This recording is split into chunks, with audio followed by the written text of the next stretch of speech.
Hello, everybody and everything. Are we ready?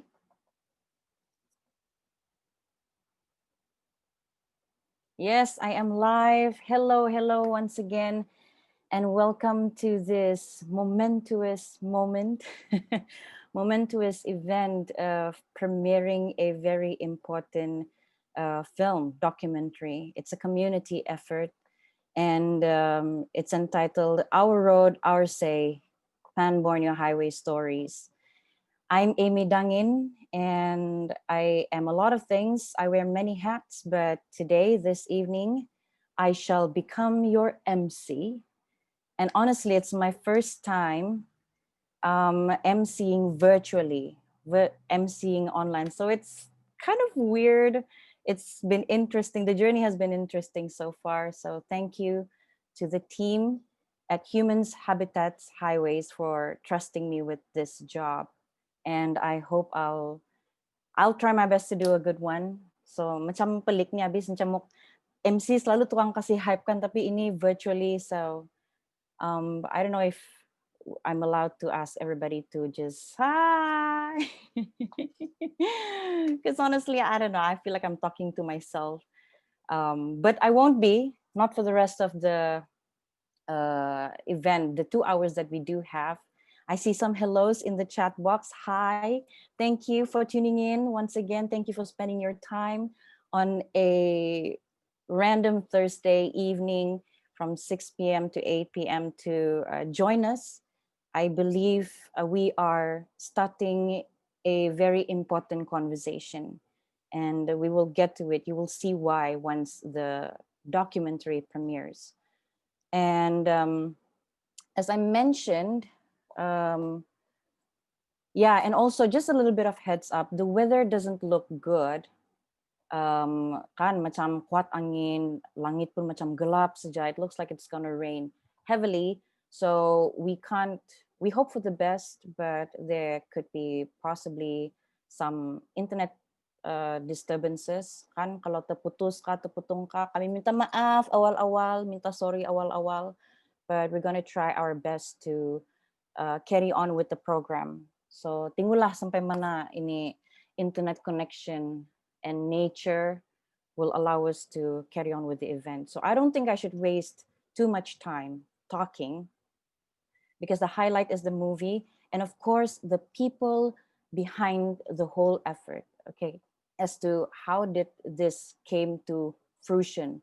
It's not an easy story to do, I must say. Anytime you talk about the downside or the cons or the apa gani, the downside of any projects, mega projects especially, it's always not an easy thing to talk about. So first thing first, from me personally, heads off to the people who are behind this.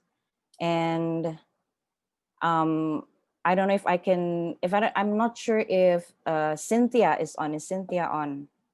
Ya, inilah nih saya bilang nih kan, habis first time ba saya jadi virtual MC ini, no? Kuat angin, ampas pintu sudah. So stay safe everyone, please stay safe wherever you are.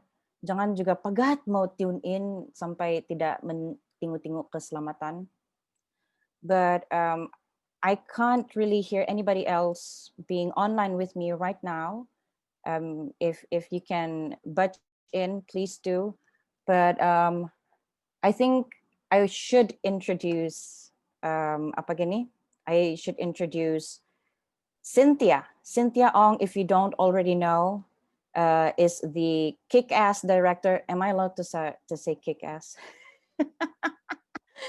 Director of LEAP. If you don't already know what LEAP is, it's short for Land Empowerment, Animals, People, and they've been around for decades, I would say.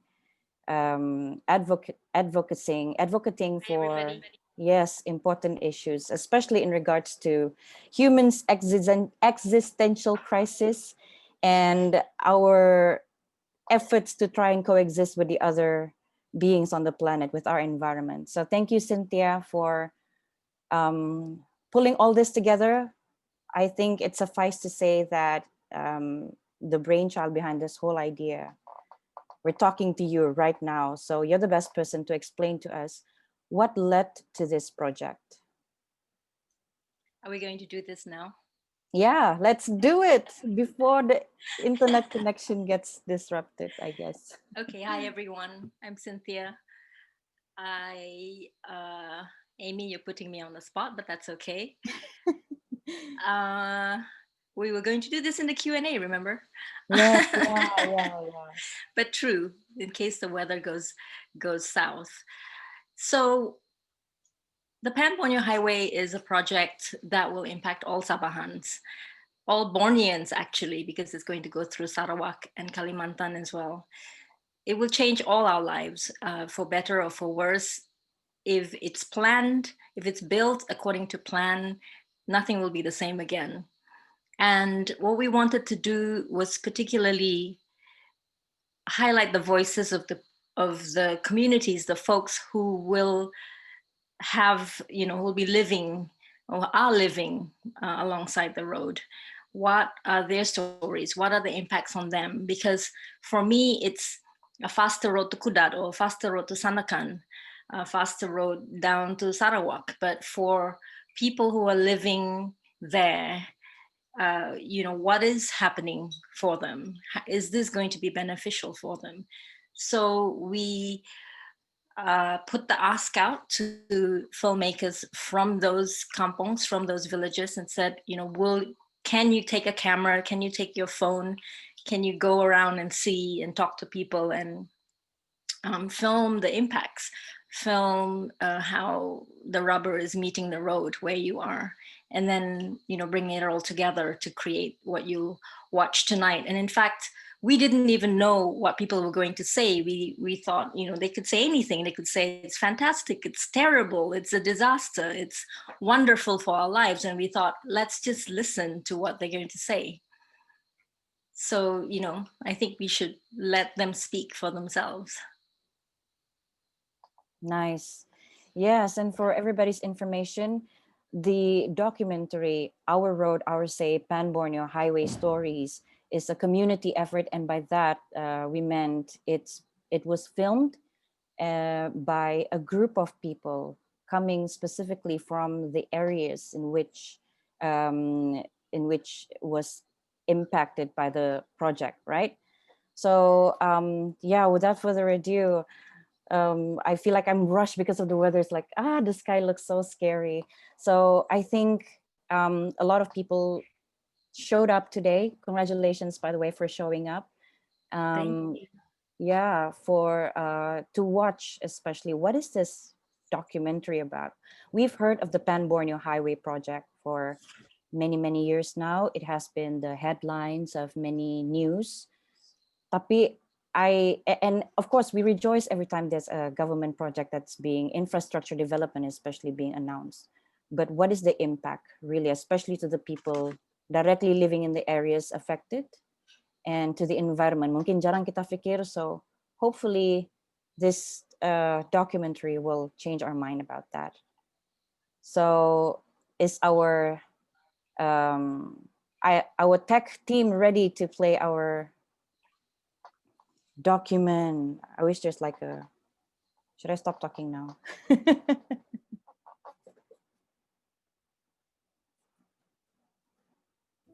Negara Malaysia ya bantu negara luar tuh bukan alang-alang, beribu-ribu boleh bantu, kenapa kami nih? Ada yang belum dapat pembahasan, belum pun dapat notis, sudah tanah dia pergi dalam radu. When they give the bantuan, half dikurang the bantuan. If you ask them, they get angry. They say, kami punya minyak kereta antara pengajar. It's really sad that a genetically unique population may end up going really fast because their natural areas are being taken away from them.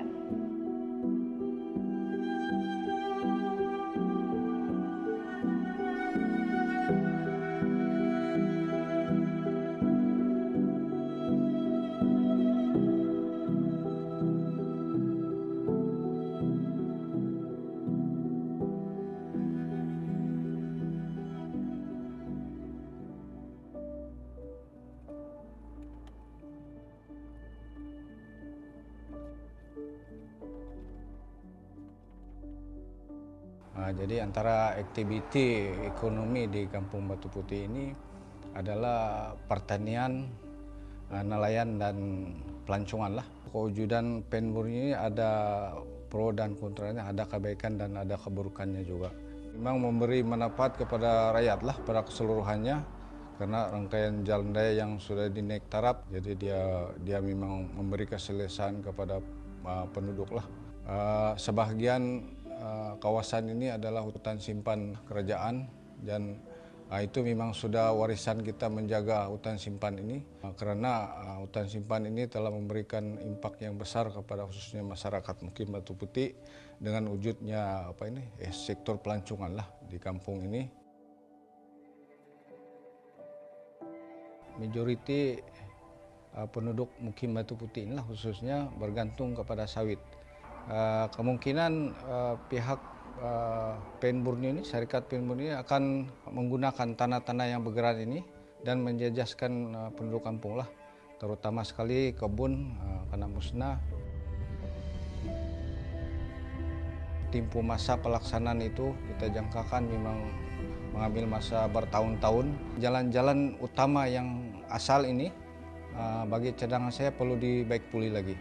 Pasal kalau kita di Sabah ini, kita boleh lihat kemalangan itu bukan akibat daripada kereta sama kereta bertembung, adalah akibat daripada jalan rusak. Jadi ini sudah dialami bertahun-tahun. Semenjak kerajaan dulu-dulu lagi pun memang begitulah, tiada penyelesaian.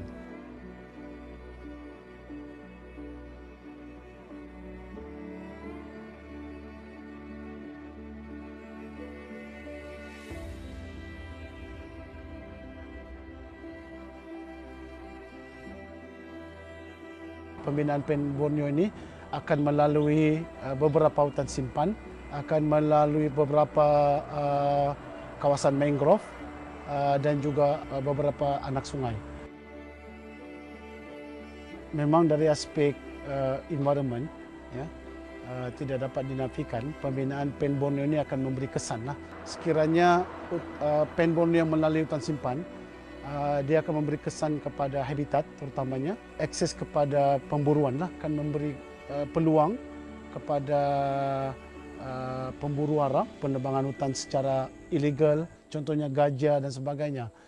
Begitu juga orang hutan, ya. Jadi mungkin akan menjejaskan lah. Dari segi ekonominya, ya, kalau laluan lebih mudah dan cepat, kemudahan lebih baik, sudah tentu dia akan meningkatkan perkhidmatan pengangkutan. Pelancong di Sabah ini kita sudah menunggu, ya, satu highway yang dapat memberi kemudahan kepada masyarakat secara keseluruhannya lah. Pembangunan akan dibina, ya, lebih banyak kawasan akan dibuka dan infrastruktur akan banyak majulah dibuka di seluruh Sabah ini.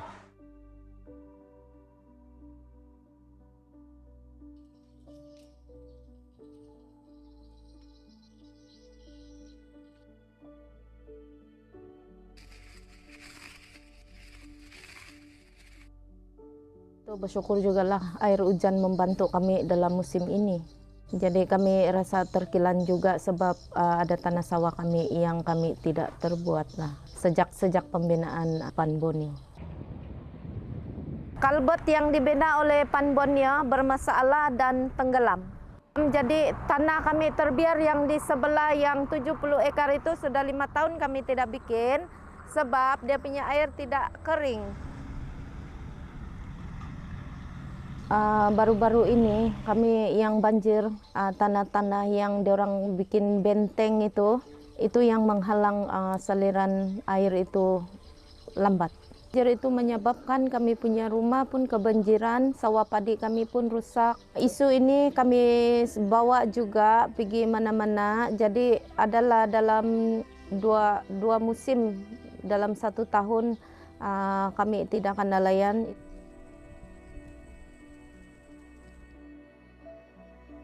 That is the only land they have. And some of those people yang staying also in a place nearby the road there are all those who they call it squatters actually. But they have the electricity and the water also. That means actually they are allowed to stay there. If they move, they will be paid properly lah. at the end, they will not ask what have been promised to be paid because of they have go through all this professional cleaver, they ask to sign the power of attorney and so on just to get the money.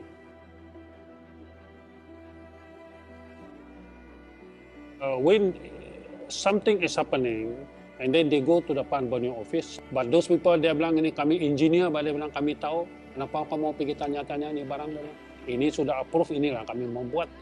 The contractor sometimes, one of the contractor, they just finish the job and they just disappear. Those people working under the wakil rakyat, when they gave the bantuan, half they kurang the bantuan. If you ask them, they get angry. They say, kami punya minyak kereta antar apa macam ini. To be very frank, it doesn't benefit the whole rakyat, the entire people. It make people suffer. They don't compensate properly the whole heritage of the land, the whole entire village and all the family also scattered. It is a disaster for the people. These contractors, they're only interested with money they get. It's better to have a public transportation more properly rather than you build this highway. A country like European country, the only highway who are really passing those city, that one, the highway, isn't it? They have never go to the entire in the middle of the city. Kalau Pan Borneo itu diteruskan juga untuk dibina di plan asal ini, ia juga mengganggu untuk keluarga kami, community yang di sini. Sebab rumah yang kena tulak itu tidak lagi tapak tanah dibina dan dia akan mencari tempat lain. Jadi itu pun mengganggu perhubungan, menjauh, memisah dari sanak saudara, bahkan jiran.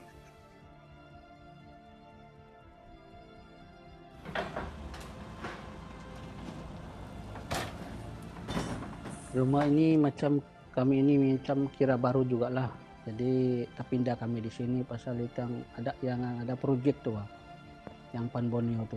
Jadi akur lah pasal mesti mau dirubuh. Jadi kita macam rakyat ini tidak juga boleh menghalang balik projek kerajaan ini. Ceritanya memang ada susah sikit juga lah. Pasal yang kami tahu yang kami ini tidak dibayar. Dikasih kami notis. Setiap kasih notis, kasih melekat 14 hari saya itu tempuhnya. Di mana kamu lari 14 hari? Di situ kau membuka, di situ kau kemas barang 14 hari. Jadi macam bingung lah. Sebab kami ini tinggal di tanah kerajaan Rodesia. Jadi saya berusaha menulis pemimpin masyarakat kampung, termasuk itu parlimen pun saya jumpa pasal masalah itu. Nah, keluarlah peruntukan itu. Tapi ada juga yang tidak terbayar. Ramai lagi yang belum berbayar tuh. Kita punya tempat lagi. Jadi macam seolah-olah anda beri kemanusiaan kah? Pasal kami ini didakwa nih.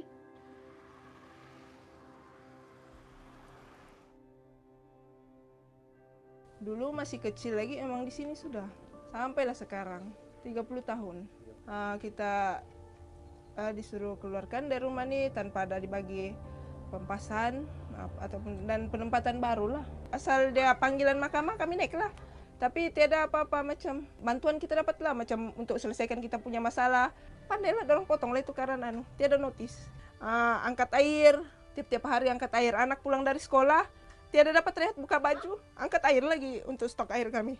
Saya punya adik saya hari itu sampai demam tuh malam. Ketakutan kan gara-gara panas, gelap sampai demam tuh, demam panas malam. Teriak dia ketakutan, sebab gelap. Masa hari itu kes kami viral, ya ada datanglah. Tempo 1 minggu lagi dibagi, lepas itu diroboh. Tiada guna juga 1 minggu kamu bagi kalau tiada juga tempat kamu bagi kami. Tiada guna. Biarpun 1 minggu 1 bulan tetap kami di sini juga. Setahu terus terang. Ketua kampung ada datang, YB ada datang. Lepas itu janji dia cakaplah mau tolong. Tapi sampai sekarang tiada lagi nampak macam yang boleh dicakap sudah mulai lah dah. Lepas itu janji kami lampu air mau pasang, tolong kami pasangkan sementara tiada. Kayak bukannya tiada juga pergerakan, orang sangka kami dapat notis gitu diam-diam siakan. Anda dah bah, kami berjalan juga, kami gerak pergi jumpa YB yang sepatutnya. Sebab itu bilangnya hari itu kami tahu kau punya masalah ini yang boleh tolong YB. Jumpa YB, minta tolong apa? Dah macam tiada guna lah. Sampailah kami dirubuh. Tiada penyelesaian. Kalau boleh tolonglah kami nih warga negara sini. Luar negara laju pula mau tolong. Kenapa kalau kami ini rakyatnya susah pula. Mau tolong pun setengah mati, macam susah betul lah.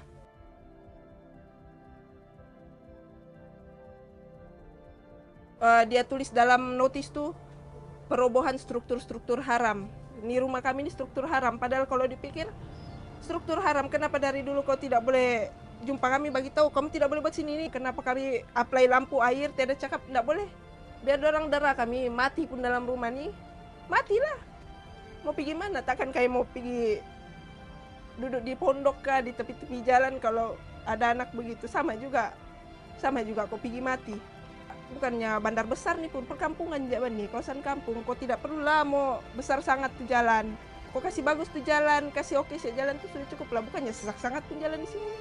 Bolehkah juga itu dikasih bagus cepat? Saya tengok jalan kawasan sini nih kalau sudah rosak berlubang-lubang, tunggu tuh berapa tahun tuh baru boleh kasih bagus. Tengok yang di bagian Batu 24 itu yang runtuh tuh. Nah, berapa lama sudah tuh tidak pernah tuh bagus kan sampai sekarang. Yang tengok tuh bukit-bukit tuh yang dulu macam kau tengok kiranya sejuk lagi mata menang boleh kau rasa sejuk-sejuk, sekarang sudah habis kena tebang semua itu bukit-bukit semua, jadi sudah kau nampak sudah batu-batu.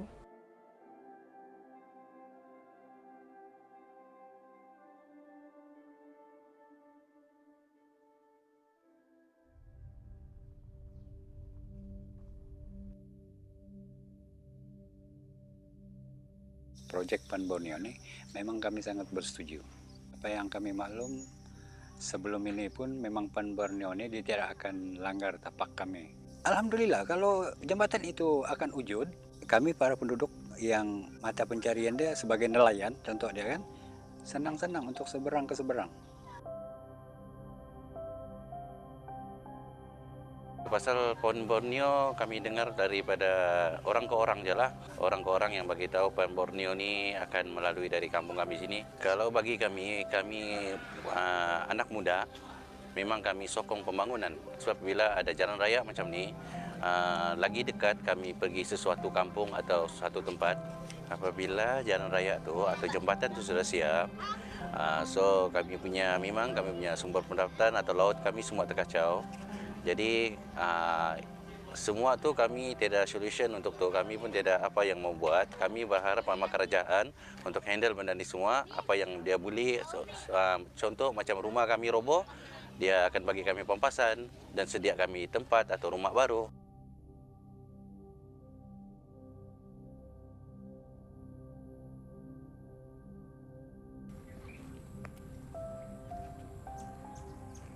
Tempat saya berdiri ini adalah tapak sebuah rumah yang sederhana besar dulu. Karena dia affected dengan Pan Borneo, terpaksa aku dengan kerajaan untuk dirobohkan, untuk pindah. Karena ini adalah dibuat jalan raya.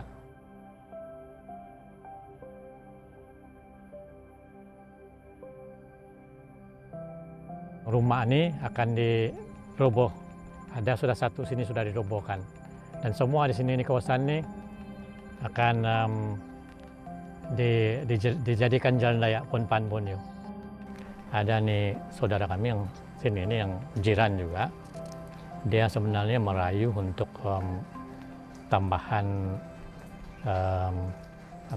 value pampasan untuk tanah dan rumahnya. Hampir 1 tahun dia tidak mendapat balasan balik sama ada diterima atau tidak. Kami mendapat surat pampasan itu macam tidak memadai lah. Dalam mengikut penilaian dia orang tidak nilai yang macam mana harga sekarang dan gaji untuk buat rumah itu.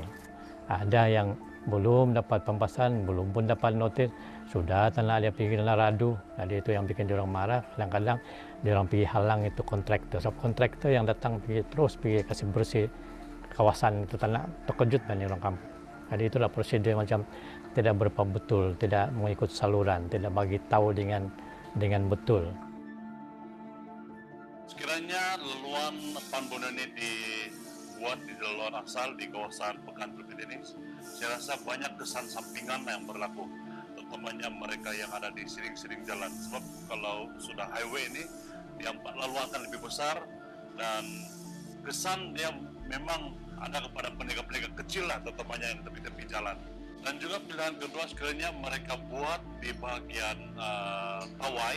Kita tahu sana merupakan hutan simpan dan pernah satu kali merupakan ada satu kejadian di mana banyak gajah yang melalui tempat-tempat itu. Jadi kita juga tahu sana itu hutan simpan, lepas itu orang bilang padahan air, binatang-binatang yang terancam akan terganggu atau akan mendapat akibat dia. Kesan Pan Borneo ini ke atas ekologi dalam hutan simpan itu sangat terjejaslah. Keadaan hidupan di dalam hutan tersebut akan menjadi kucar-kacir.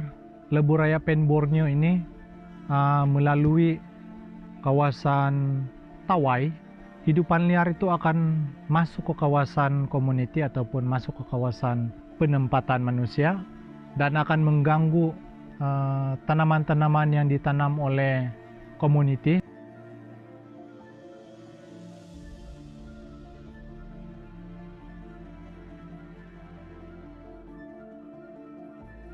My name is Mary. I'm working as an assistant wetland manager based in Sulaman Wetland Sanctuary. Sulaman Wetland Sanctuary is a class 5 mangrove forest reserve. It's a beautiful place and it's a home to many. Our main objectives are to protect and conserve this beautiful mangrove area. We are also responsible to provide this employment opportunity to the local. The potential impact if Pan Borneo Highway were to be built close or in the reserves are destruction of habitats, forest fragmentations, potential animal roadkill, introduction of non-native species of plant, and it may also lead to a natural disaster to happen such as forest fire and soil erosion. I hope that we can continue to treasure our mangroves. We have already failed to maintain the existing road. Why don't we take the budget allocated to maintain the road? The number of mangrove population is declining every year. If we lost mangroves, we lost what's in it. We might only realize it when we catch the last mangrove crabs. So please, treasure our mangroves.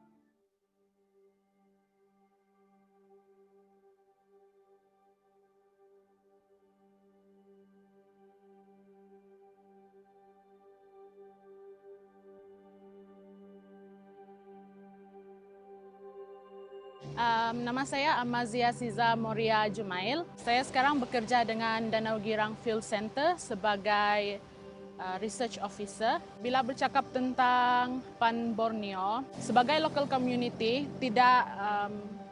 it's unavoidable bila community maukan development.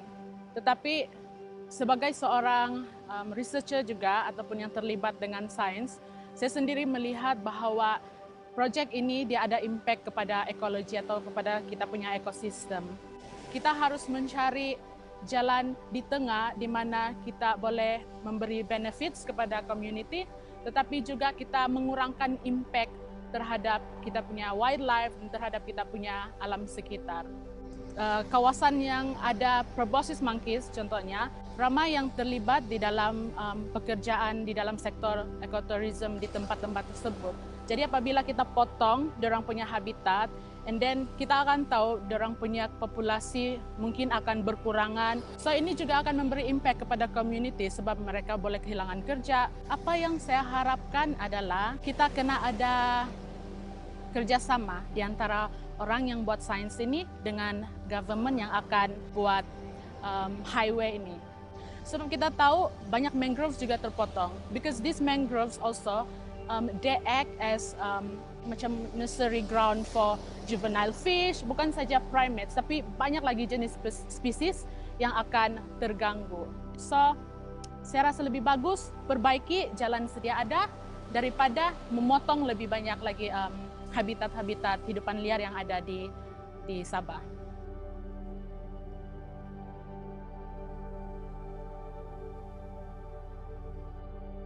My name is Milena Salgado Lin.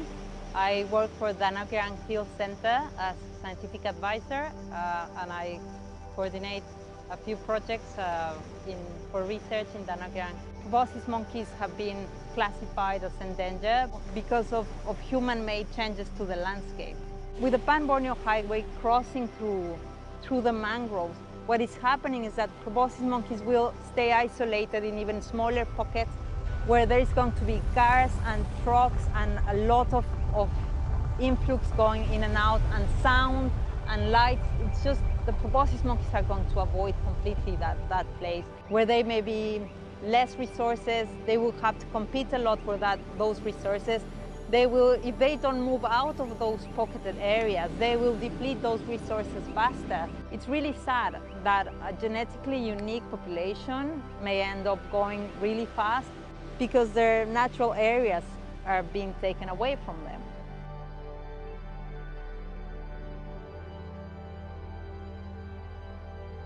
Kalau boleh, jalan-jalan yang sedia ada ini perlu tambah baiklah. Ini taraf. Kalau boleh kita mau supaya pembangunan tu diseimbangkan juga dengan environment ya. Jadi saya harap dia akan menepatilah apa yang dia orang ucaplah. Is in the future this kind of project they must well inform and see the need of the people. Jadi harapan kita sebelum membuat satu projek harus diteliti di peringkat kampung. Kalau betul mau juga menaik taraf negeri Sabah nih kan, naik taraf juga lah penduduknya. Jangan cek jalannya, tapi penduduknya, rumah-rumahnya kesian dibuang, dikasih begitu saja, macam yang tidak ada guna.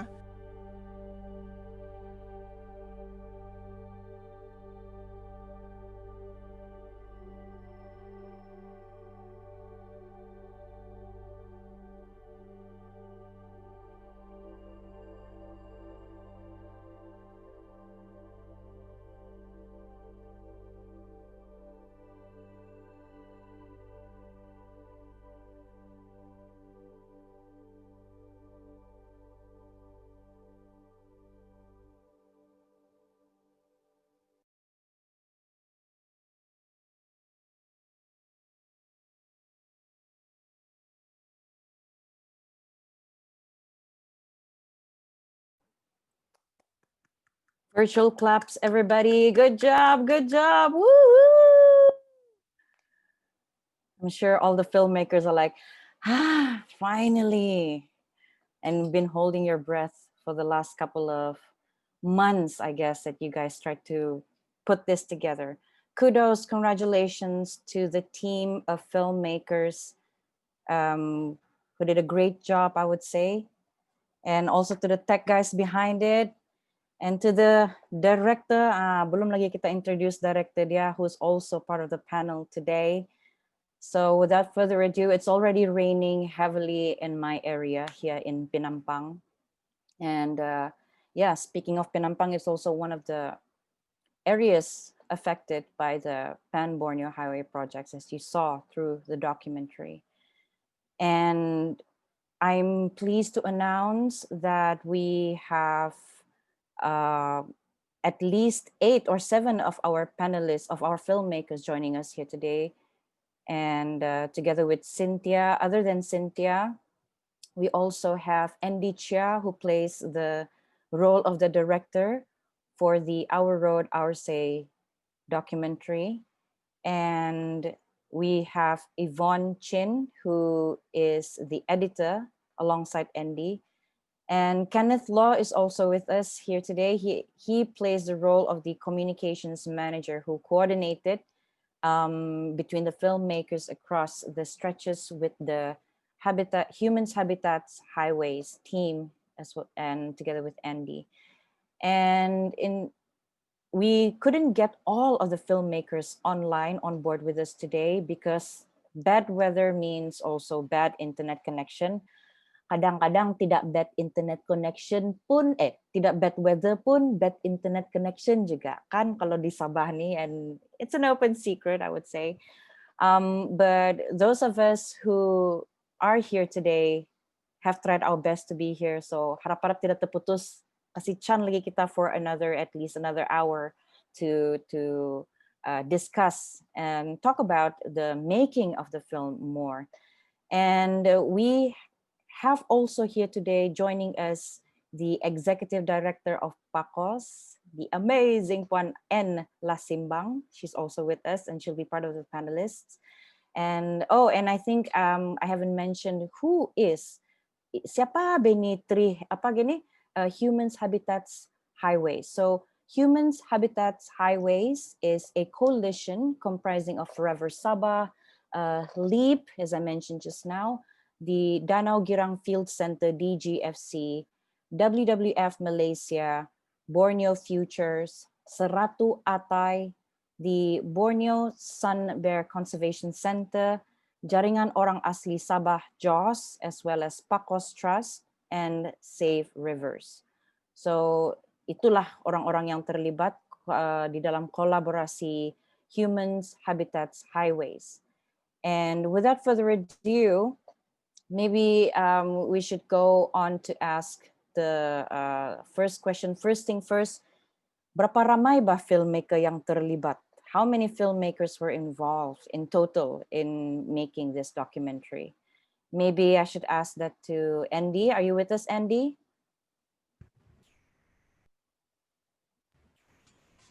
Oh, Andy's, yeah, Andy. He's muted. Yeah. The director of the Our Road, Our Say documentary. How many were involved? Andy, unmute first. Unmute dulu. Okay. Can you hear me? Yes. Yeah, all good. You hear me? Yeah? Okay. Yep. So, actually, I don't know exactly how many people because I myself didn't meet all of them.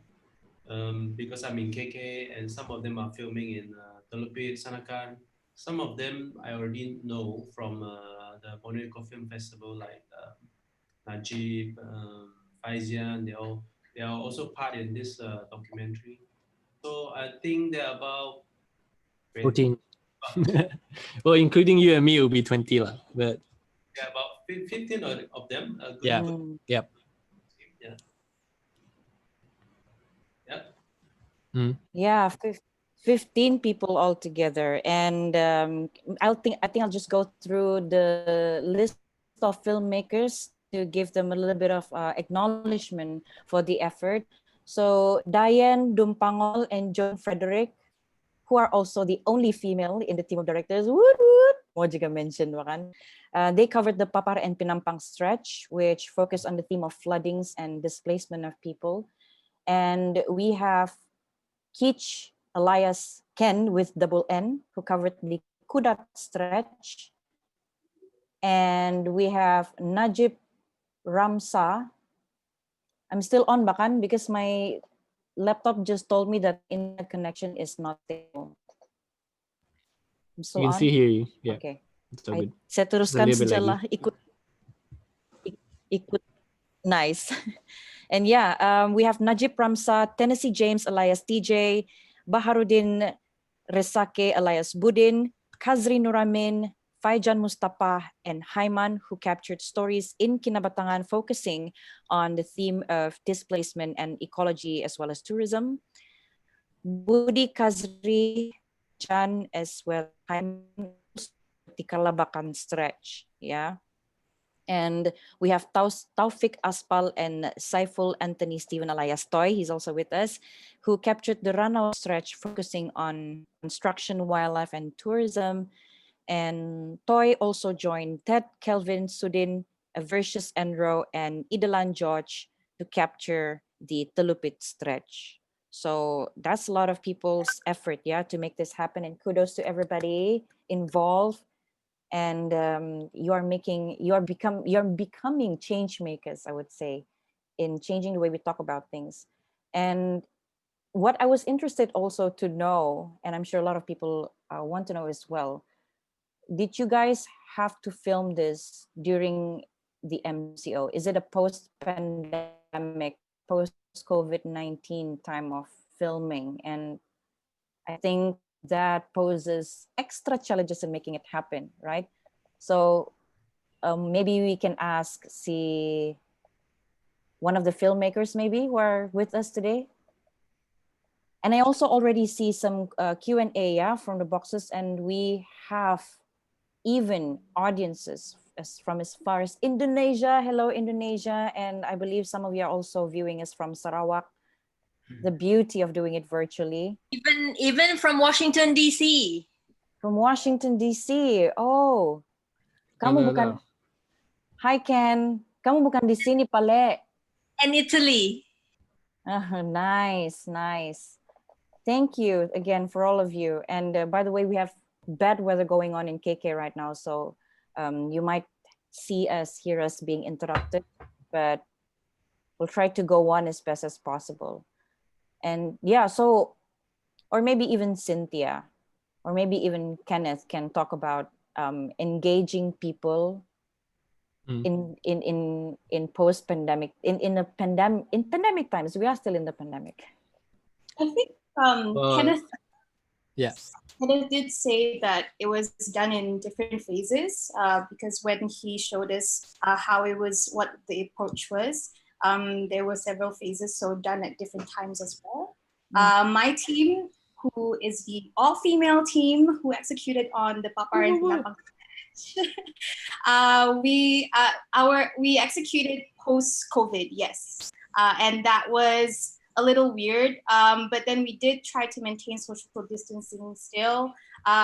We kept our team quite small, limiting to 3 people in the car, and also maintaining a 1 meter distance between us, my film, the rest of the filmmakers, as well as the interviewees themselves. So it was, there was a little bit of an arrangement, but not, the show has to go on. So yeah, it was, even for me, I was pretty much brought on after MCO. So those who's internationally, MCO for us is the movement control order, which is basically our lockdown. And this project, the film project, started back in March. I mean, even Cynthia and Andy met up sometime in February. I mean, correct me if I'm wrong, but they pretty much started in March. But back then, even me, I haven't joined in yet, but they already put out the ad for the community film members. But during that time, it was still pre-MCO. So we were still pretty much free to walk around and to go and film. But that was pretty much the initial beginning of the project. So I think that one should be, I'll give it to Cynthia because obviously she started it first. And she only got me on halfway to kind of like finalize the project and get additional filmmakers on board. So yeah, Cynthia, what do you think about the initial progress of MCO?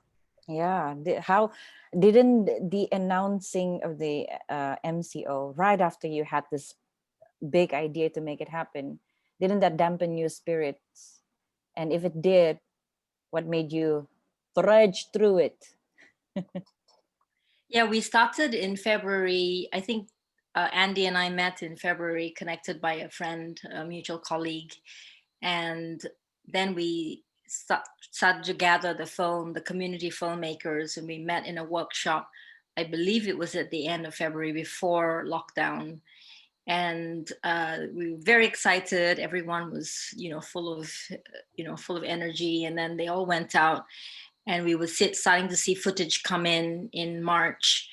And then I can't remember the date, but it was like mid-March. And then, we had to stop.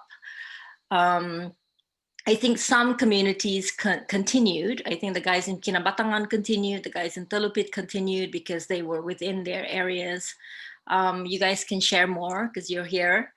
And but some people, like we had a filmmaker from a village in Kudat who had to stop because he was too busy organizing aid for his community, so he couldn't continue filming. And then there was a whole period of a few months where everybody had to sit tight.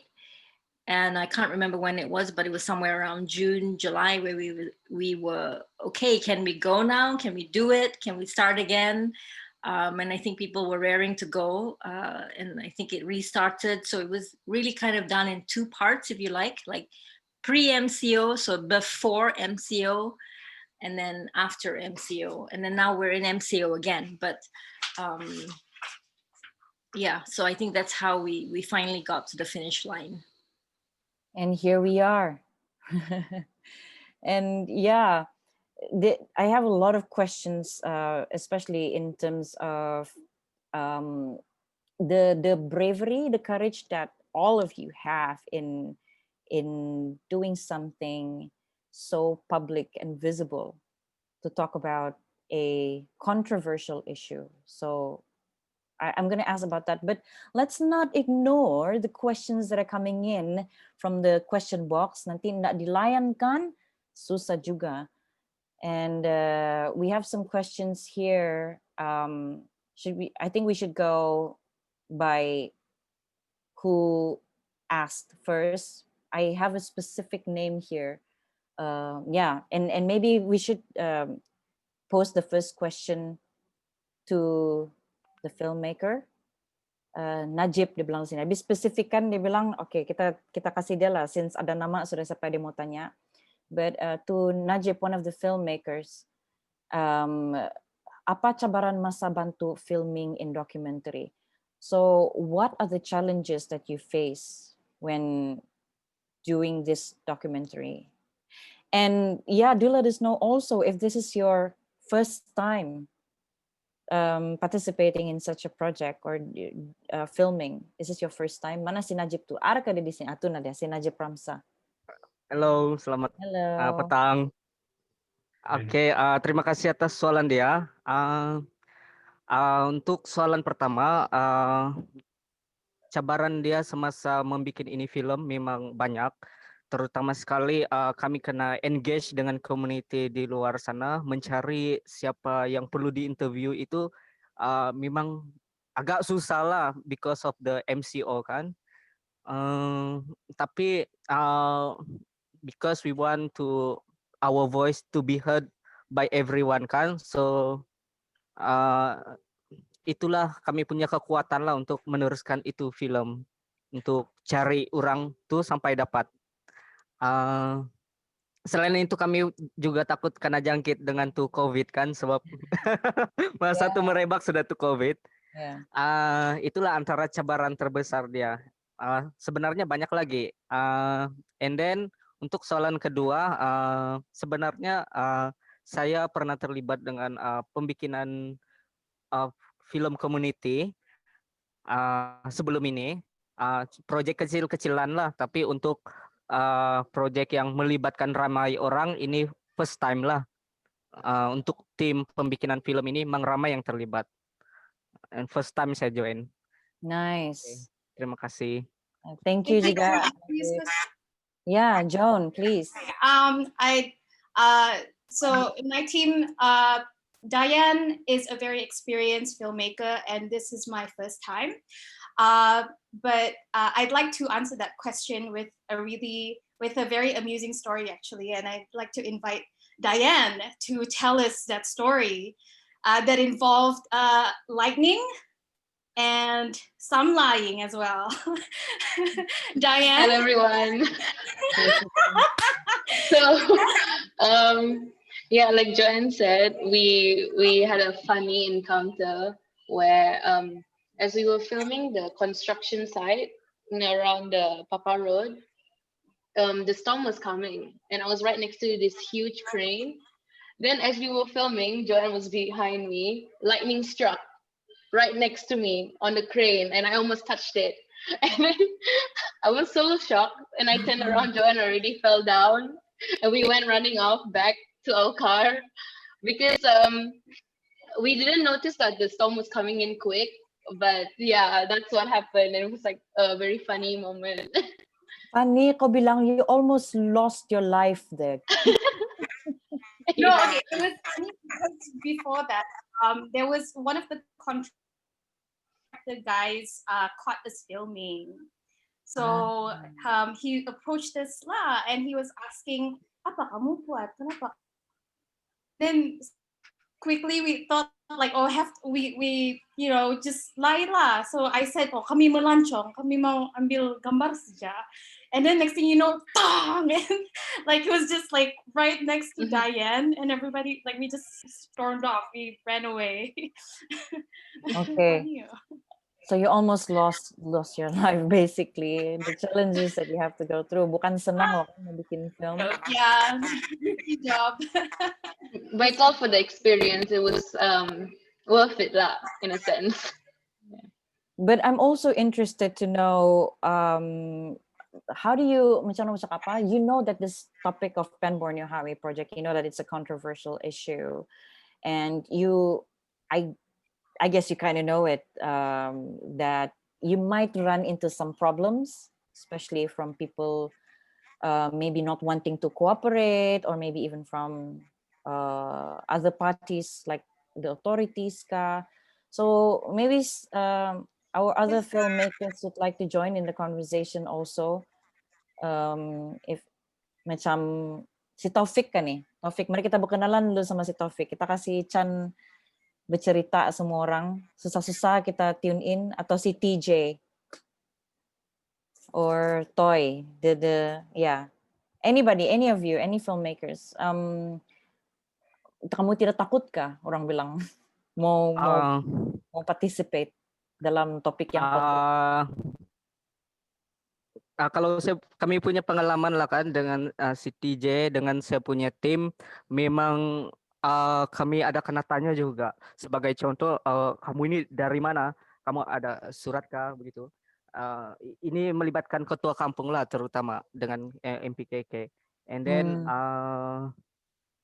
soalan tuh memang susah dijawab lah.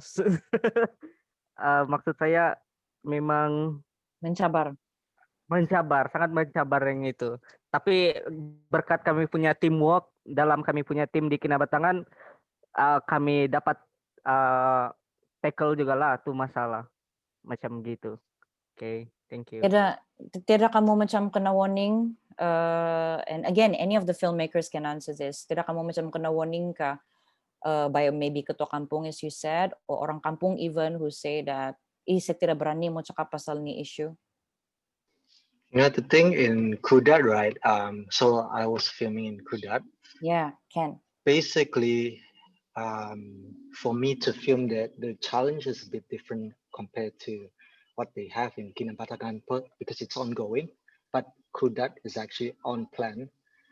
So for that side, the frustration is actually trying to find out where the highway is actually taking place.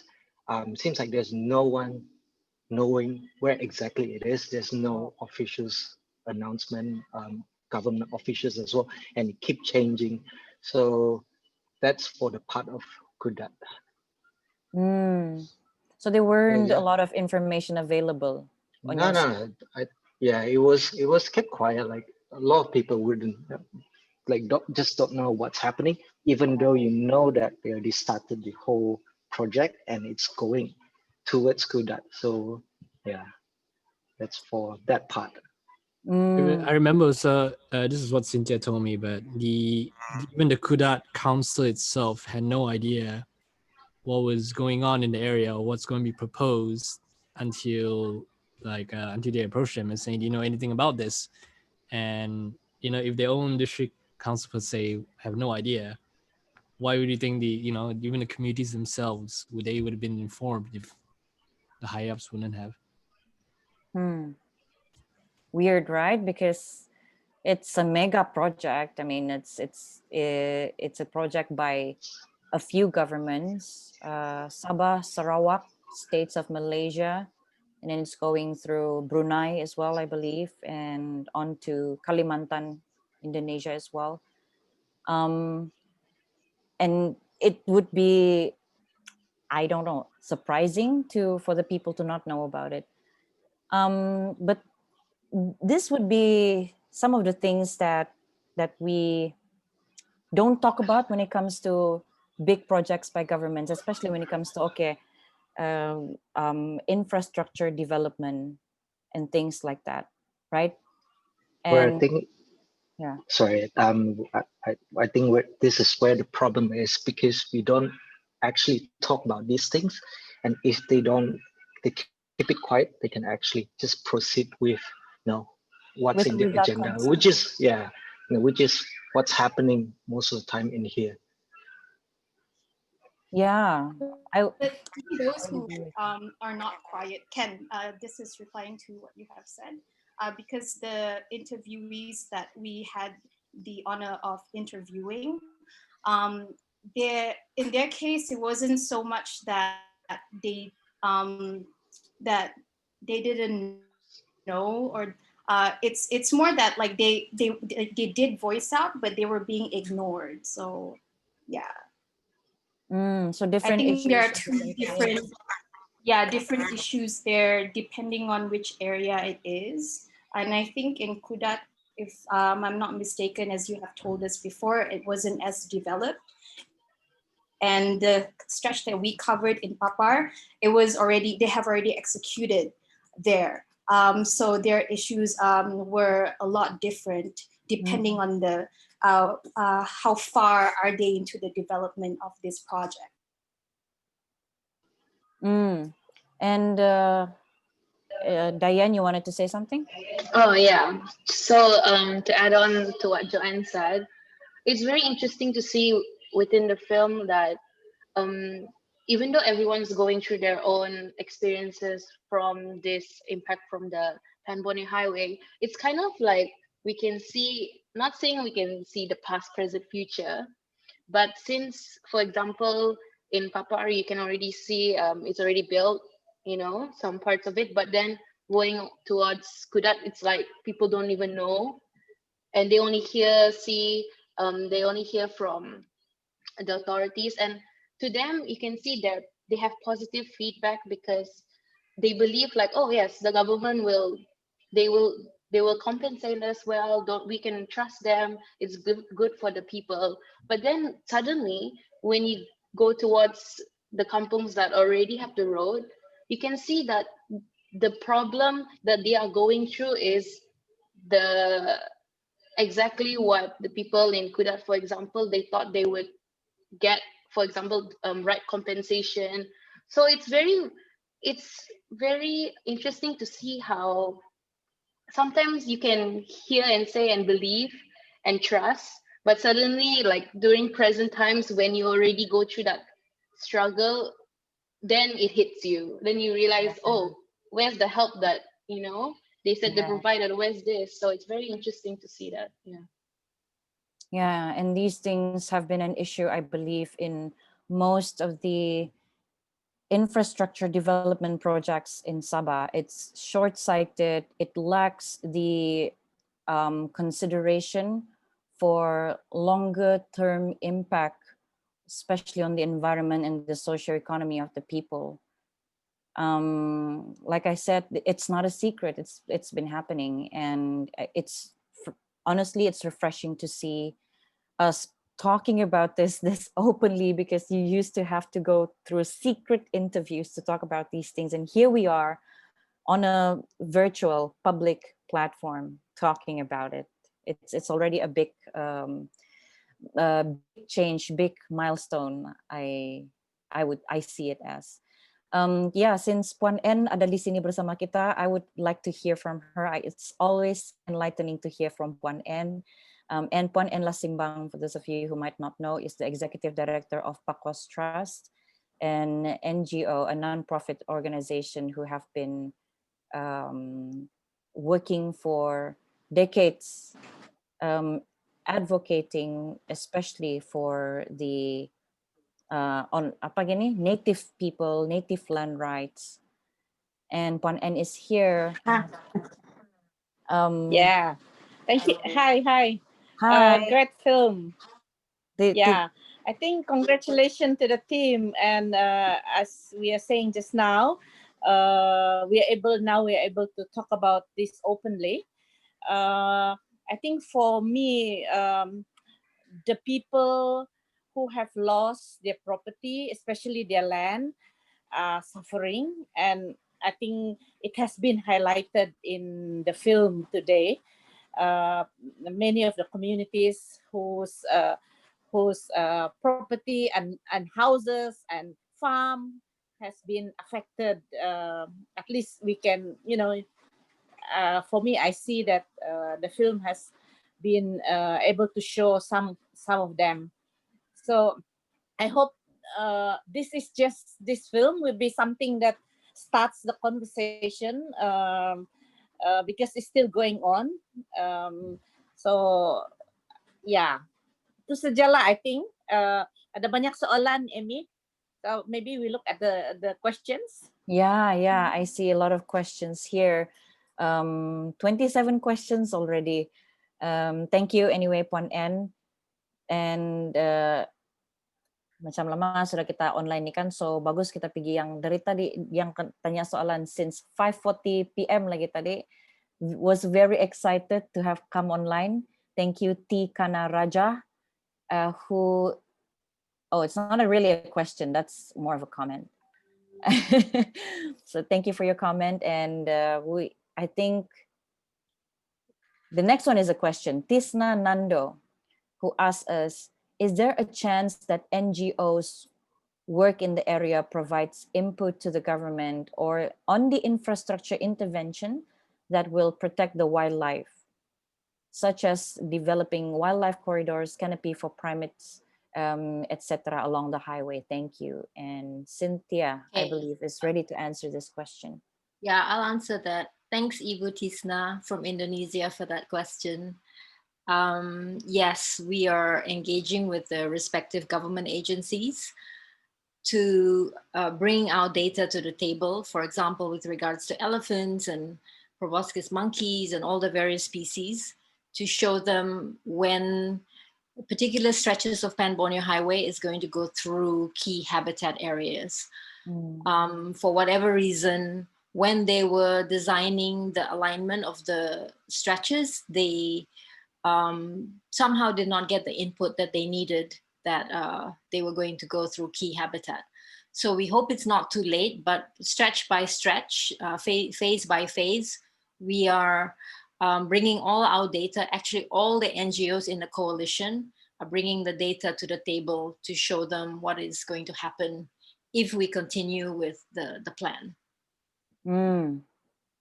Nice. And I like the next question, and I believe it's an important one also. Ini juga dari Indonesia ya, Ibu Titik Setiawati. Before the government started the Pan Borneo project, do they conduct environmental and social impact assessment? So for those of you yang mungkin tidak tahu, there should be a proper study, kena ada orang bilang research ke atas impact project, sesuatu project tersebut ke atas alam sekitar dan juga ke atas kehidupan di sekeliling. So there needs to be, but yeah, Cynthia, as far as you know. Thanks, Ibu Titik, for the question. No study was done on the Pan Borneo Highway in terms of really looking at the social, environmental, ecological impacts of the whole project. So what they do is various stretches are taken in piece by piece, and an environment impact assessment is done. But what we understand from the economic planning unit of Sabah is that they did not do an overall study of the social, economic, and environmental impact of Pan Borneo Highway. So that was what we came to the table and we said, let us do that and we will feed our analyses and our findings to the government. And yeah, she added that it seems that there is problems with the process. And I believe this is not only the problem with a project such as Pan Borneo Highway, but in every infrastructure development project in Sabah. I think having an environmental and social impact assessment, there's still a huge room for improvement in that sense on the developments here. Thank you, Ibu Titik. And banyak kita punya questions nih, so I try to not rush through, but pick interesting ones. And this next one from Natasha Zahiruddin, she's from KL. She said, hi, Natasha. And her question is, which is also I am wondering about, were there any kampongs, were there any communities or villages who actually supported the Pan Borneo project? In Sabah, at least, if we know of any. There was quite a few from the interviews. Yeah, the filmmakers can probably answer, but from our work with workshops with various kampongs, there were some kampongs who were very supportive. They, along the Telopit stretch, for example, they see it as an opportunity for economic expansion, for building small businesses alongside the road and such. So they equate roads with economic opportunities. So orang bilang kena announce bikin jalan, yay! And let's not ask what are the cons, what are the downside of this project, right? And Kenneth, you were saying something also about some of the communities supporting the project. Yeah, as we were reviewing all the footages from all the filmmakers, we realized it was very close to even, where it's 50-50 of some community members from the kampong thinking, no, it's community beneficial, and some saying, no, it isn't. But I wasn't obviously physically there because there's so many different stretches, which I think it's also important for us to say which stretches specifically that we covered. So people can guess which type of communities they came from, which area. So we did Papar, and then we also did Kudat. Then there's Tulupit, and there's Ranau. And then there's Kinabatangan, and there's Kalabakan. And then also little regions of like Pinampang or Kolopis. And obviously there's all these different filmmakers, so they would know firsthand personally. So I think we should ask like those who haven't speak yet that you were saying initially. So like either Toy or Taufik.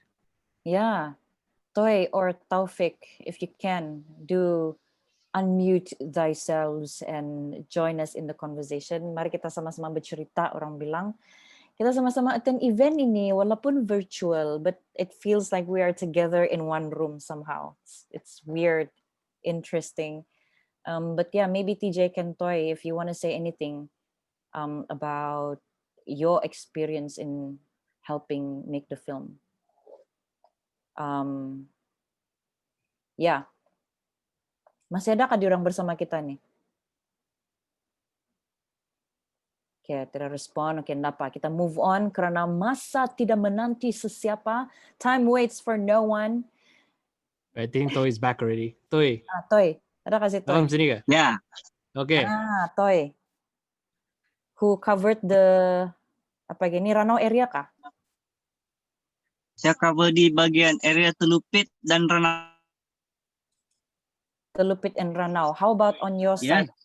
Ada juga kah yang tidak, ada juga kah yang macam okay dan setuju ini project kena kasih jalan?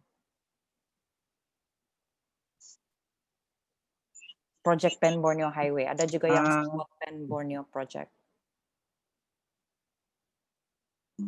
Ada juga yang tidak support bagian sini, sebab dulu di sini pernah kami buat satu persidangan di Telupit untuk kasih tahu yang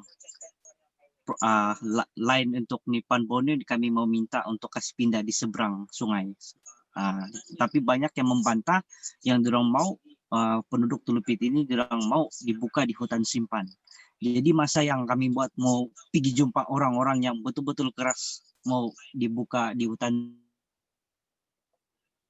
ada cabaran dia lah, sebab kami tidak boleh macam terus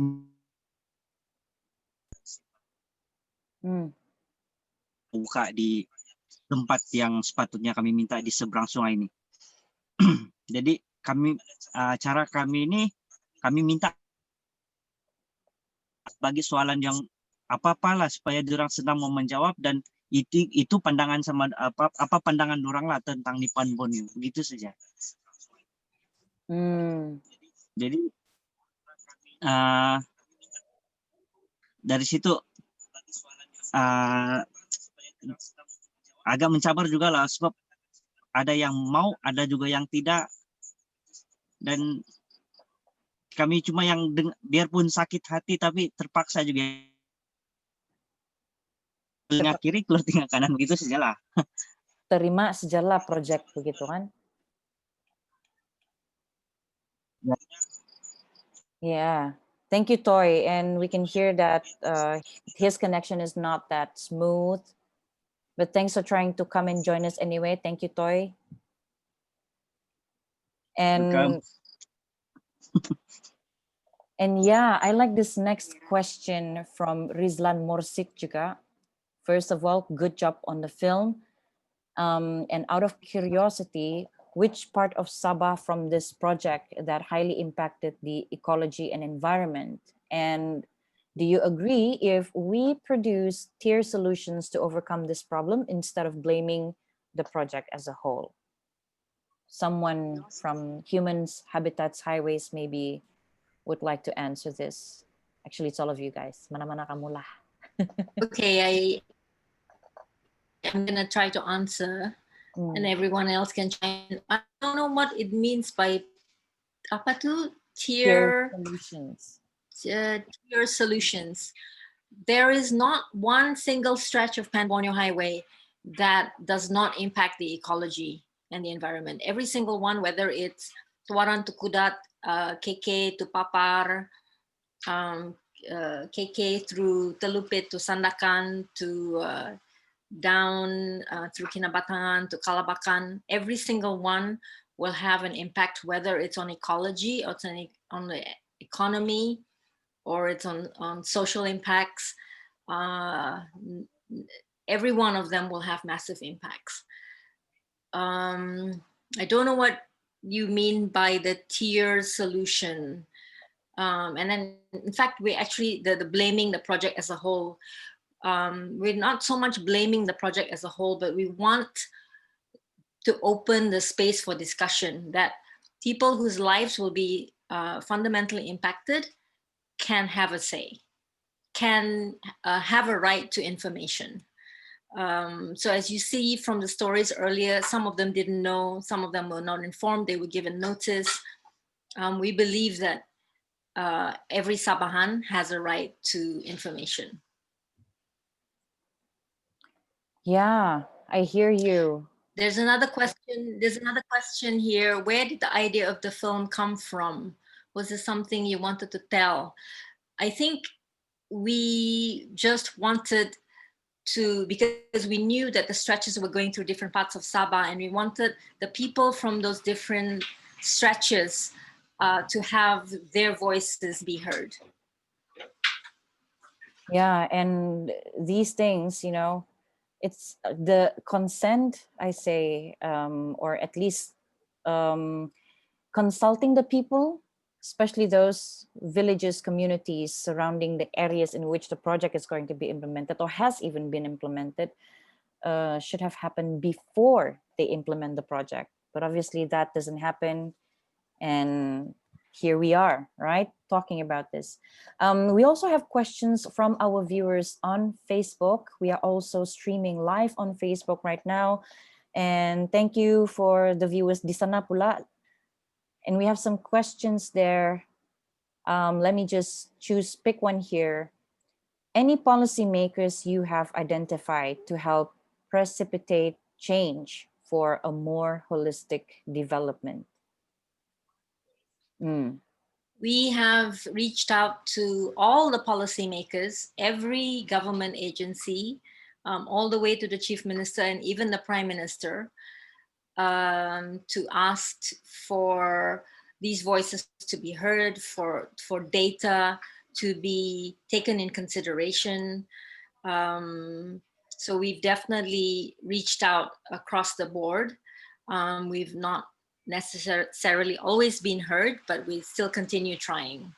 But what we're asking for is that the process is more open and that civil society, meaning NGOs and research institutions, can bring their very objective data to the table so that that can be put into the planning process.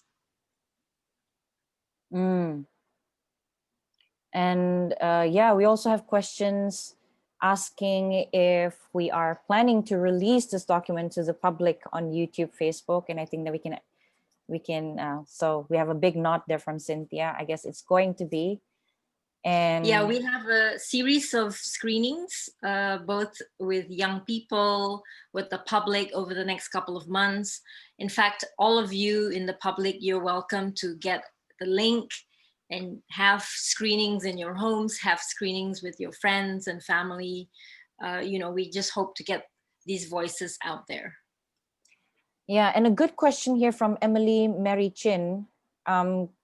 She asked here, now knowing how the Pan Borneo Highway stands to affect both our social and environmental landscape, is there anything that the public can do to fight this?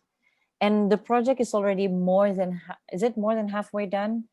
It's been done. It's being implemented right now as we speak, and a lot of our landscape has been affected. A lot of our ecosystem has been affected by this. But what can we do now then as a public, other than feeling frustrated and helpless when it comes to these things?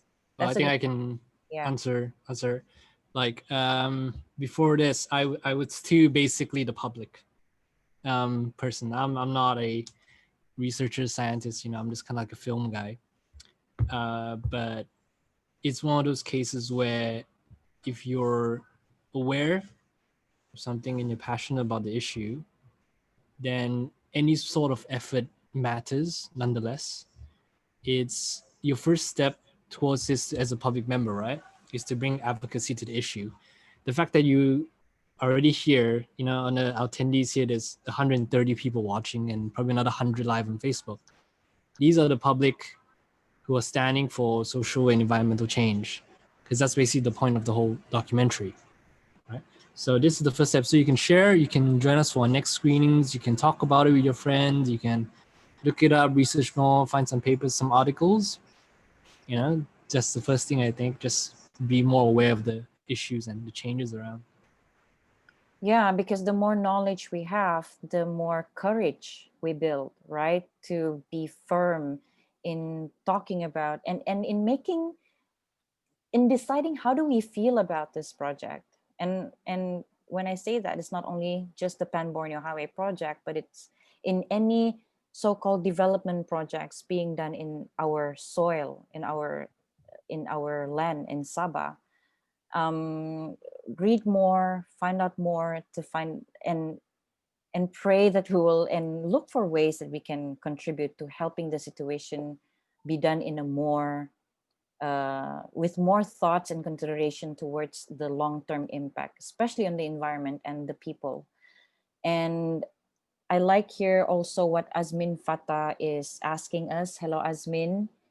How do or what should we do to ensure that mega projects like Pan Borneo, Papar Dam, take people punya interests and rights are taken into consideration? Sebab macam banyak yang terjejas tidak kira manusia dalam sekitar. And I guess what he's trying to say is, how can we be more heard or visible to the people involved in implementing these mega projects? I'm sure a lot of people I'm sure a lot of people care and show concern towards the impacts, especially long term. But how do we make the people who are in authority or who are in charge of the projects see that there needs to be more work done, there needs to be more assessment done in terms of before they implement any project? Macam sangat subjective kan itu the question, but for maybe orang lama lah, especially maybe even Puan N can answer this, maybe even Cynthia can answer this. How do you think we make it more visible, and how do we make our voices heard in terms of having more say, having our opinions acknowledged before these big people implement their projects? Yeah, I think for me, having been involved with advocacy for the last 30 years and with different governments, different challenges, what Kenneth has said just now is small, whatever you do, small things matters. You must take an interest, and things like what we are doing today. We have this film. We need to continue. We need to kind of engage with as many people as possible. Like you, Emmy, you are in the radio. You talk about it. So like me, because I work in the community, so I try to promote it. I speak to the villagers. We do activities with them, and how do we get their stories out? I think that's the challenge. But I see nowadays we have a better we have more avenues, like we have Facebook, we have Zoom, we have compared to last time. I remember when I was involved in trying to stop the Babagon Dam, we had to do like postcards, and we had to put posters outside in the middle of the night. We have to go out, but now we don't even have to do that. So we still need to continue. Sometimes it's difficult to get our voice out there, but in whatever activities we need to do, we need to continue doing it. Kalau macam sekali kita buat, then we feel tidak jadi ka, nobody's looking or hearing us. Sometimes we give up. Never to give up, just continue, because we believe in what we are going to do is for our people, is for the environment, is for our future. I think that's for me most important. Yeah, that's true. Thank you, Puan En. And you're right. Hopefully, doing things like this, orang bilang kadang-kadang, apalah itu bercakap saja di Facebook, dia bilang kan. But I do believe that no matter how small the engagement you make, how small the conversation, it's bound to create ripples as long as we start. Like nature kan, slow and steady, orang bilang, palan-palan. And it's better than not doing anything, right? Than not talking about it. Yeah. So Betul. Yep. Betul. Big waves come from small waves. Yes, that's true. Today it's Pan Borneo Highway project. Tomorrow maybe we talk about the other controversial issues, and hopefully we'll be able to get around to make something like this happen for other big issues as well. And gimana sudah kita nih? Are we still? Yes, we're still on time. We're still on track. Just going through the questions being shared with us here. Banyak sudah pula, ada 30 over questions. Woot woot! Thank you guys for engaging.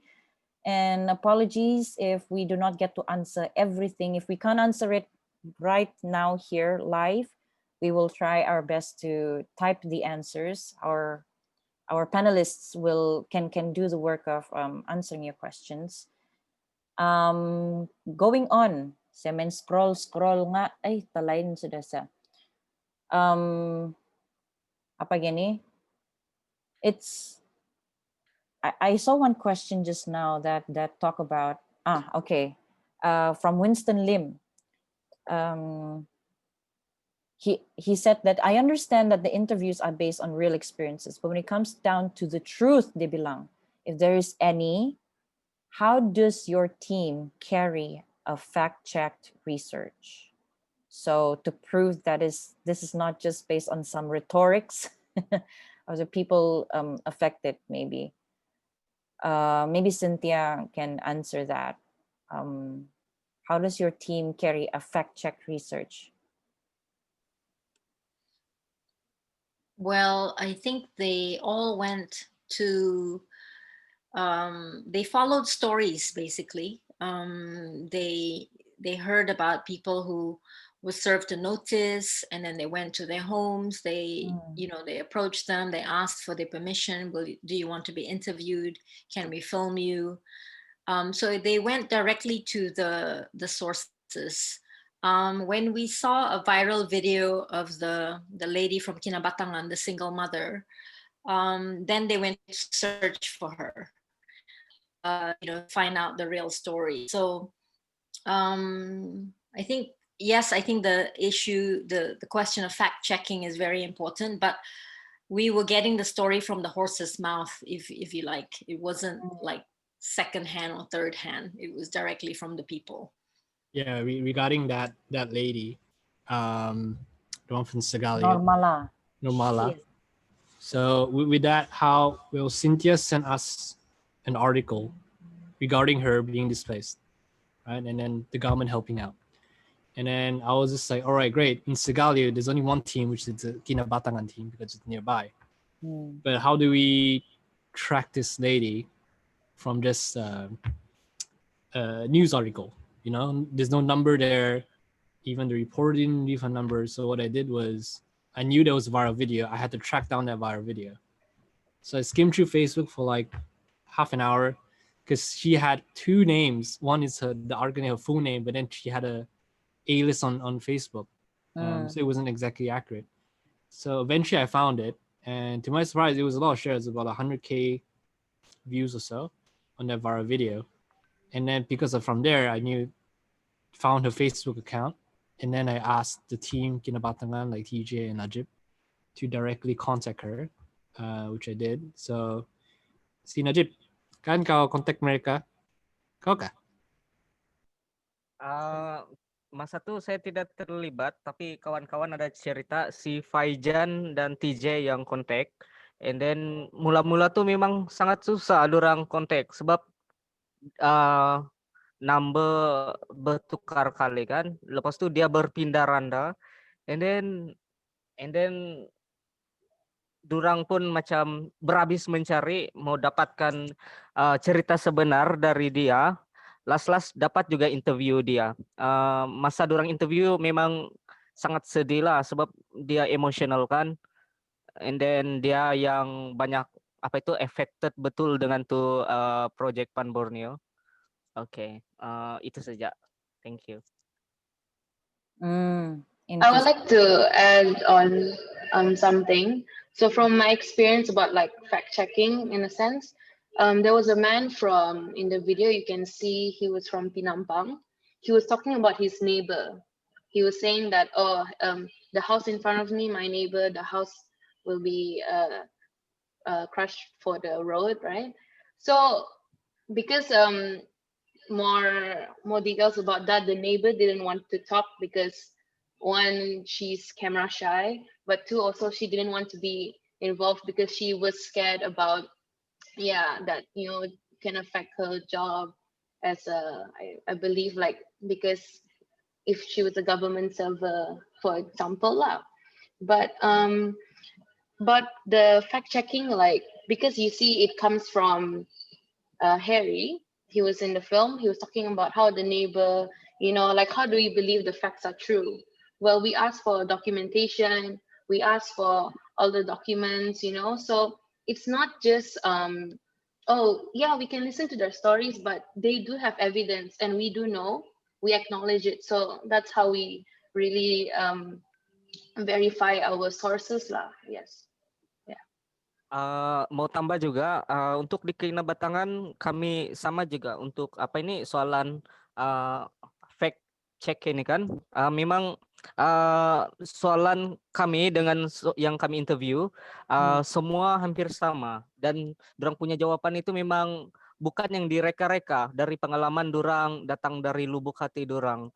And then macam ada satu pakcik itu si Baliana dari Kampung Sagaliud, apa yang dia cakap tuh memang ada dokumen lah, ada dalam footage tuh ada surat daripada kerajaan, dorang dibagi tempo 14 hari saja untuk berpindah pergi tempat lain.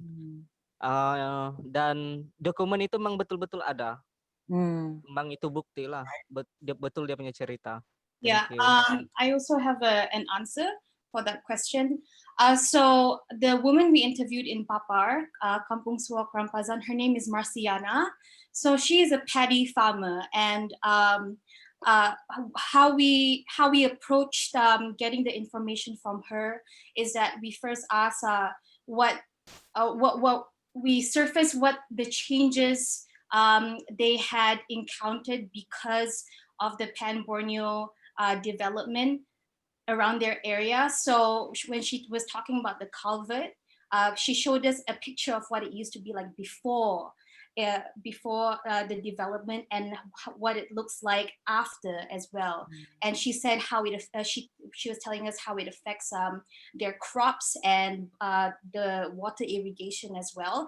And so that being said, the point is that it's basically surfacing the issues, the direct issues that are linked to the Pan Borneo development, and not so much and basically getting them to talk about their real experiences and what the real issues they are experiencing, not just as villages themselves, but also as in terms of their economic growth. Mm. And yeah, that's talking about the impact on the livelihood of the people, right? I like here what Milena Salgado Lim is asking us. Would you say that most of the people you interviewed will prefer to have upgraded roads rather than a 4 or 6 lanes road? And we saw this also in the documentary where the community affected saying that bagus le kasi bagus tu jalan yang sedia ada, invest in that daripada bikin jalan baru yang tidak tahu kan na-maintain ka tidak kalau sudah rusak lagi nanti. Sedangkan yang sedia ada pun akan na-maintain. And also I remember Cynthia telling me about how this will hugely impact wildlife, especially in areas like Kinabatangan, which is rich in our fauna and flora. Yeah, and that also coincides with one of the questions in our poll: does Sabah need a 4-lane highway? So it's in the poll.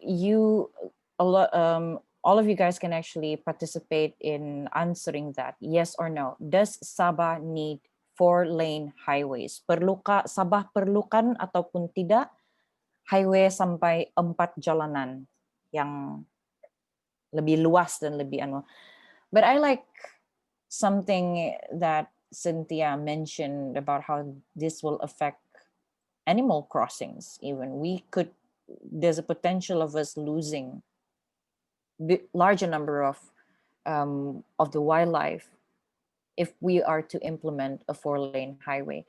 But let's not orang bilang influence people's answers. That's in the polls, and we'll see later on what does Sabah, or at least the people that we have gathered here today, say about Sabah having a 4-lane highway. That's in the polls. And another question here that talks about future projects, coming from Dylan, asking, to future projects of the same nature as the Pan Borneo Highway, what main guidelines do you think should be followed in the future to ensure that work can be done better? Better, I guess, meaning lesser negative impact on our environment and people's socio-economy. How can it be better in the future? Maybe Cynthia can answer.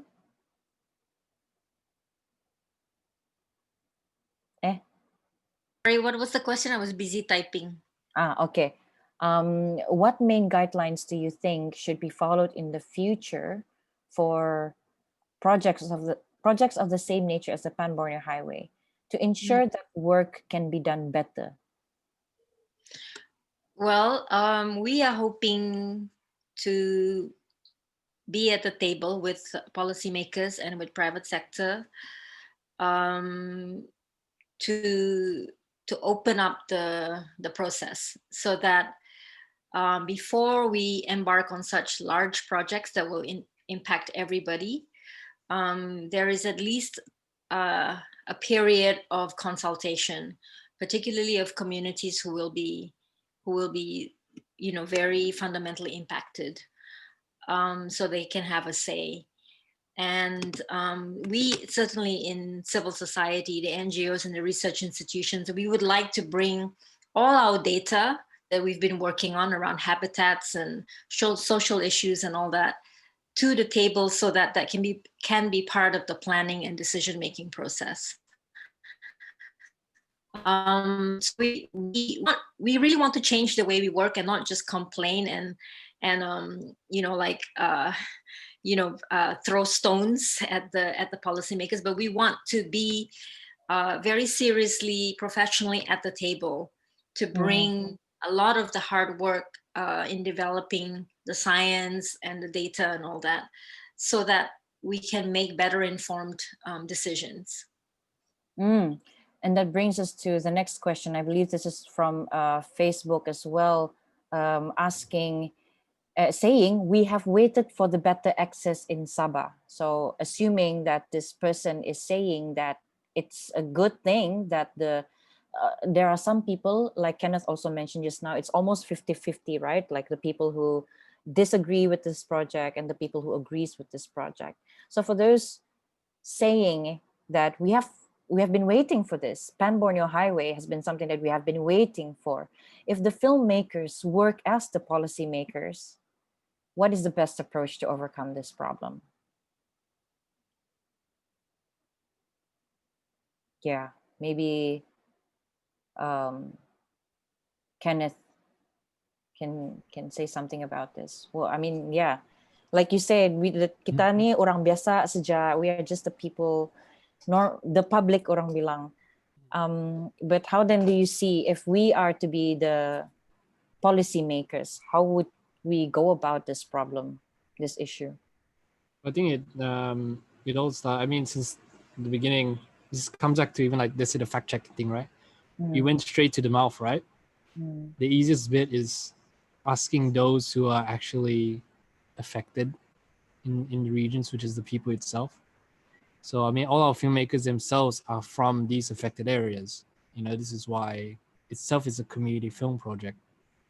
So if you put them saying they are the policymakers for their area, it's hard when you say someone representing, let's say from KK, putting their input on somewhere completely on the East Coast, for example, right? Or they say someone like a policymaker from here but never been there.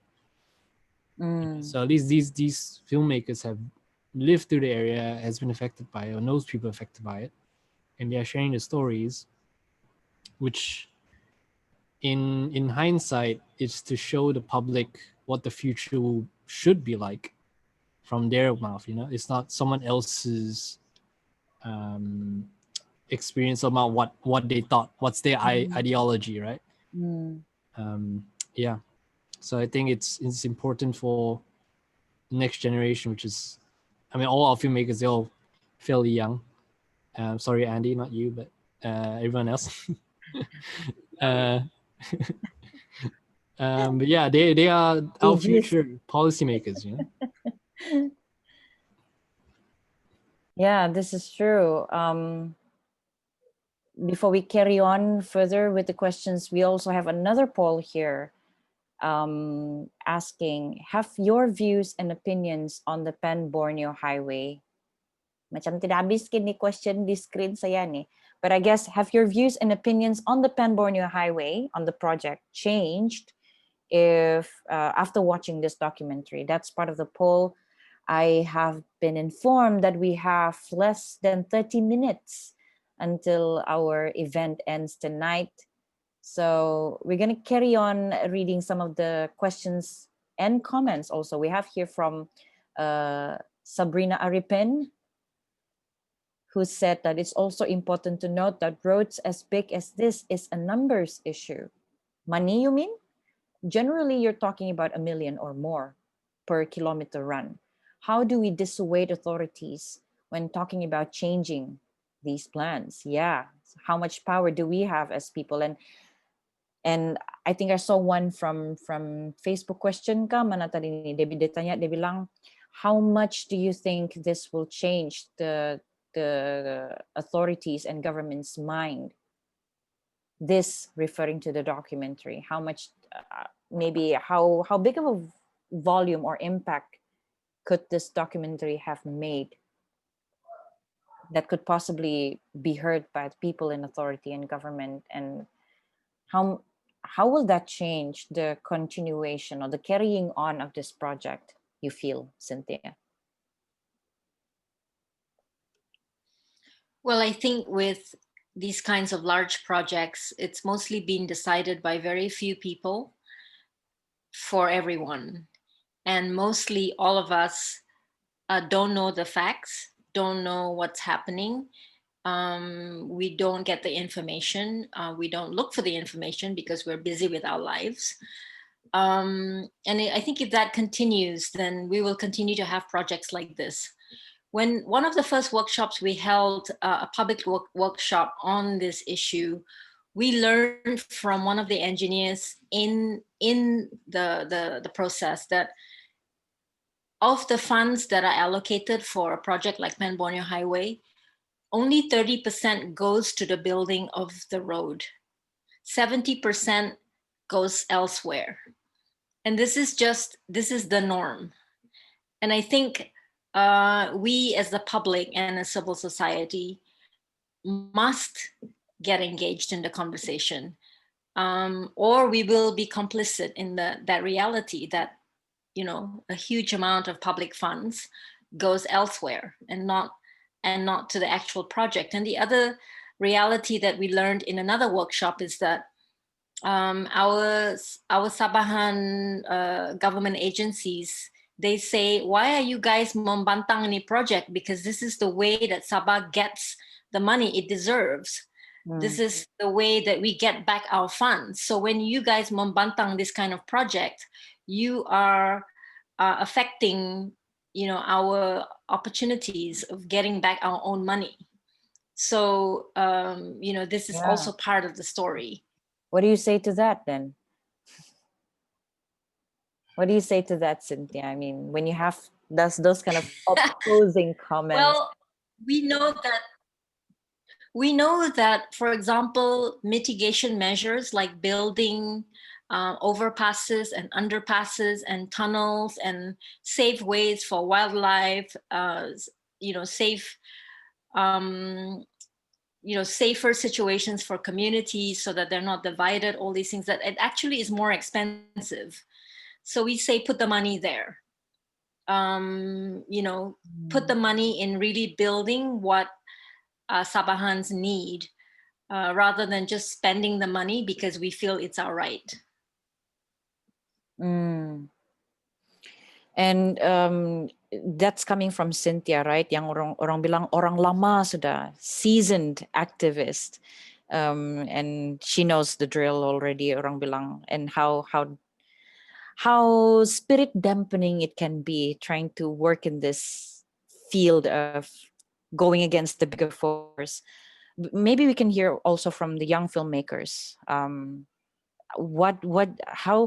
How did you feel about big projects like Pan Borneo? Maybe you can talk about Pan Borneo specifically, but as a young Sabahan living on this wonderful, beautiful soil, what do you personally think? Especially, how did it change your perspective? Taufik, after kau being sejak kau belum answer. Sekarang kau tuh. Taufik lah, ya.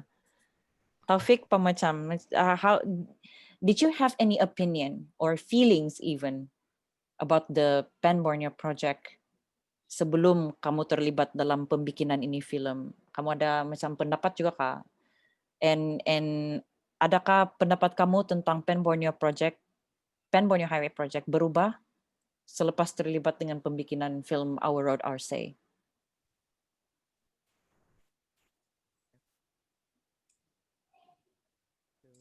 Hai Taufik. Aina, nak ku dengar suaramu tu.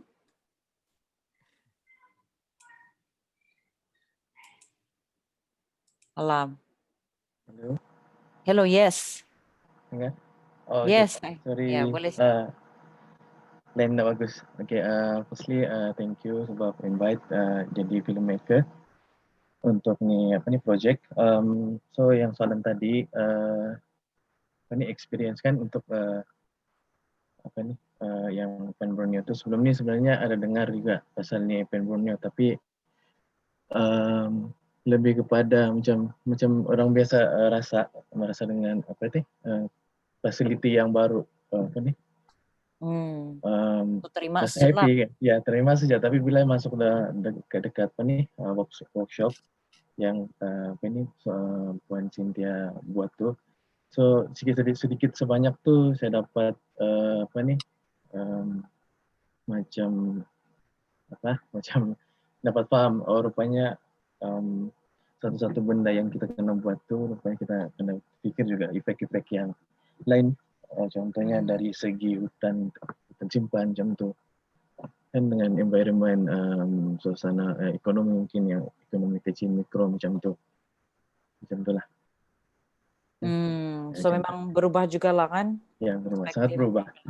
Ya. So yang di Ranau sebenarnya dorang macam tu juga, dorang rasa sebenarnya bila sedikit temu ramah dorang tuh, temu bual dorang, ada yang tidak mau sebab mungkin ada isu mungkin sensitif macam tu.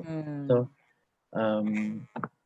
jadi saya lebih kepada bagi dorang macam pendekatan saya lah, macam yang saya rasa sesuai bagi buka minda dorang lah untuk ni project, so macam tu lah. Thank you, Taufik. And I see Joan eagerly raising her hands. Posisang, siapa yang berbunyi nih? Posisang. Anyway, yeah, Joan, yes. Yeah, hi. I would like to answer that question. Just to go a few steps back, can you repeat what it was? Yeah, I mean, as a young person living in Sabah, did you know that such issues, like the issues involved in the Pan Borneo Highway projects, Okay. and I'll speak a little bit. Yeah, I'll speak a little bit about. I'll answer your question on like the whole, like what were my opinions about the development before this. Just to give you a little bit of context beforehand, I actually live right in front of the Pan Borneo. The Pan Borneo is literally like right in front of my house where I live. But I'm not affected by it the way that the interviewees are. And like many of us here today, I was among the privileged who actually got to benefit from the Pan Borneo Highway and enjoy it.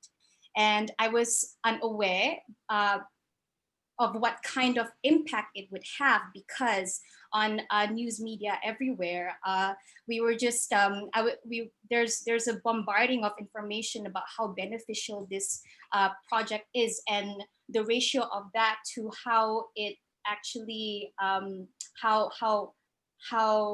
the ratio of that to news about how it actually affects the environment negatively is, there's a very large difference. And it doesn't help that that news doesn't get circulated as popularly as compared to the latter. So participating in the making of this documentary, essentially for filmmakers, what it really did to myself personally, it forced us to face the facts of what's actually happening to our beloved Borneo and its people because of it. And to give you a short example, like right now it's raining really heavily, and some people may be rejoicing and really happy about it because they're snuggled up in bed so comfortably. But then just a few districts away, the woman Marciana, she worries about her crops getting damaged because of the heavy wind and possibly even the floods just rushing into her house and just creating more damage.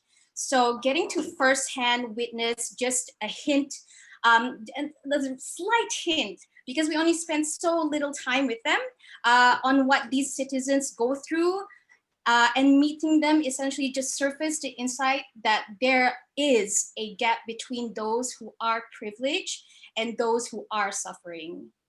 So I have I want to say something as well.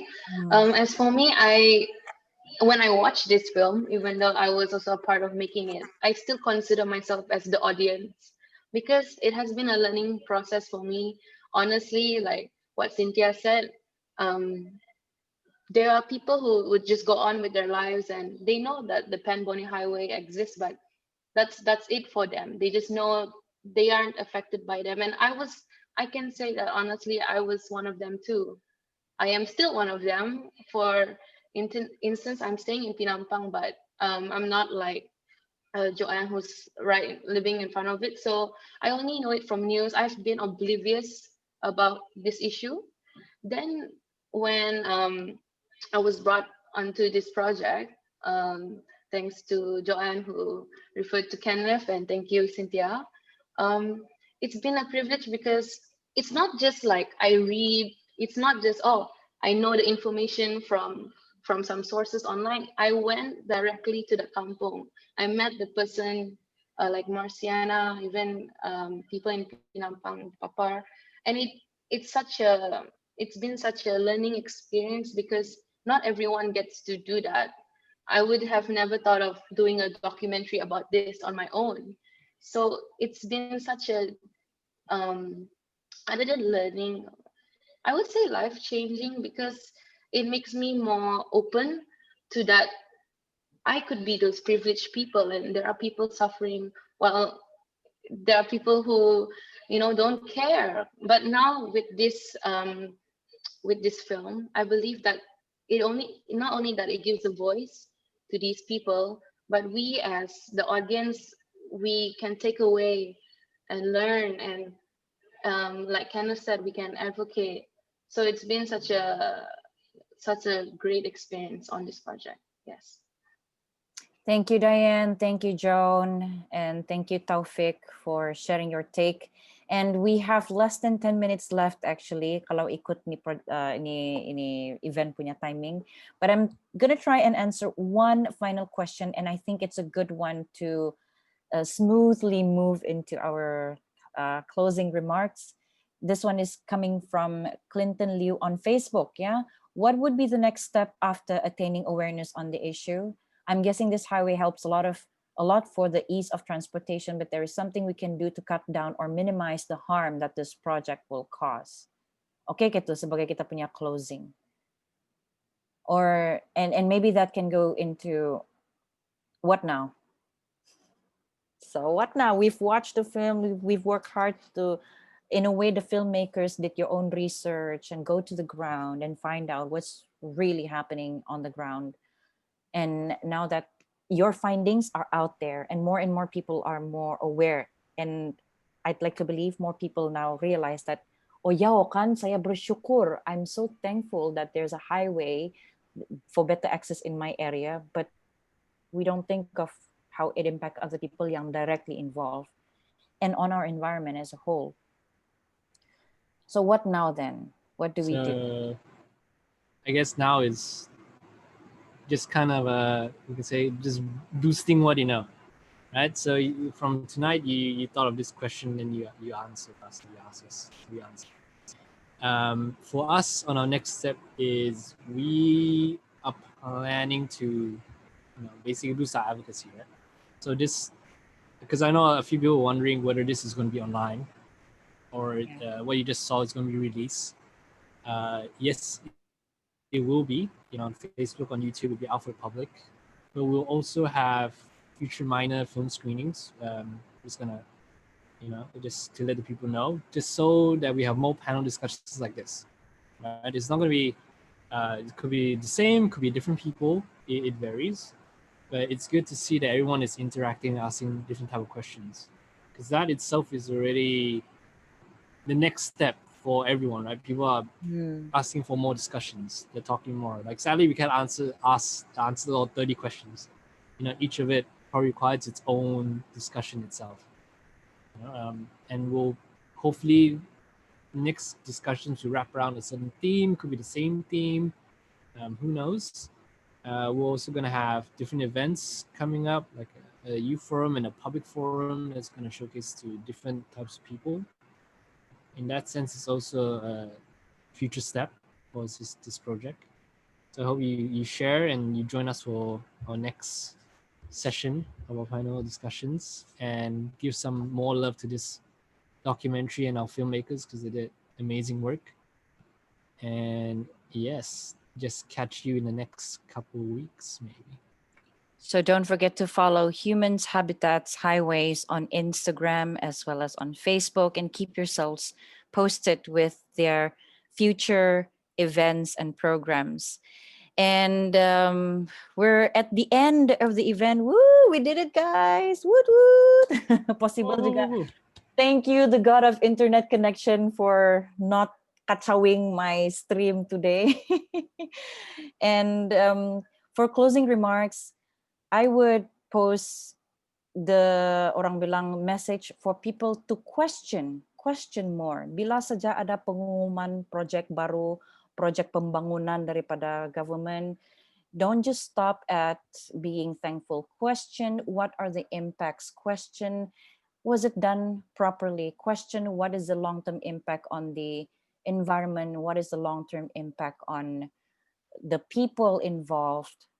And orang bilang jangan main terima sajalah. Di setiap kesenangan itu kita kena fikir juga orang yang mungkin di dalam kesusahan untuk kita dapat itu kesenangan. Does that make sense? Right? So in the benefits that we are blessed enough to enjoy, ask, does anybody or anything has to suffer because of me getting to enjoy this opportunity? And any closing remarks from anybody? From Cynthia, maybe last words before we say goodbye for today. And don't forget to answer the quick poll before you log off, yeah, guys. The last question on the poll: has this documentary been educational or inspiring in any way? Do click your answer yes or no. And thank you so much for your participation. Ada lagi si Cynthia mau comment? Or anybody? Just a few last words. Thanks, Amy. I think the way that things are going to change is that the public, i.e. you, all out there, get involved in the conversation, that you, have a say in what's going to happen on your landscape. And as Amy plugged already, www.humanshabitatshighways.org. We trying to put there all the information that we have available, including EIAs, articles. So where a space is closed and you don't have information, we're trying to provide information. So go there, and also Instagram and Facebook. Engage with us. There will be a youth forum with University College Sabah Foundation on 11th November, where the students are going to share their visions of infrastructure development for the future. There will be a public forum on the 19th of November, where you're all invited, and we'll share a lot of our findings, and you'll hear the voices of the youth as well. So this is an ongoing discourse. It's not going to change overnight. It's up to us over time to change the way we think about development. The road is long. The fight might be difficult, but do not give up, for what's right is right. What's right? Apa gitu? Baru nampak mukanya si Toy. Mau habis sudah, Toy. Mau pulang sudah kita. So anyway, thank you, Humans Habitats Highways, for this opportunity. Thank you for providing this wonderful platform to talk about something important. We may not get similar chances or opportunity to do this elsewhere. So thank you for the platform. Thank you for the opportunity. And thank you to all of you who have viewed us today. Thank you for contributing, support in a way, and all the best to Human Habitats Highways. Thank you also for the trust for letting me handle this. And stay safe and sane, everyone. If your area is already affected, especially now that it's raining heavily, mungkin ada sudah yang flooded because of the very project that we're talking about today. Funny, the irony. But yeah, stay safe, guys, and stay sane. And hope to see you out there in the sun, being able to enjoy the outside and nature. Take care, guys. Bye. Ciao. Bye, everyone. Thanks, Thank everyone. Thanks for you. coming. Bulian mo kayo. Bye. Boleh Thank group Bye. photo ka? Good screenshot sudah. Okay, Oh, ba? okay, nice. Okay, bye-bye. Nice. Thank Coming, you. guys. Bye. Bye.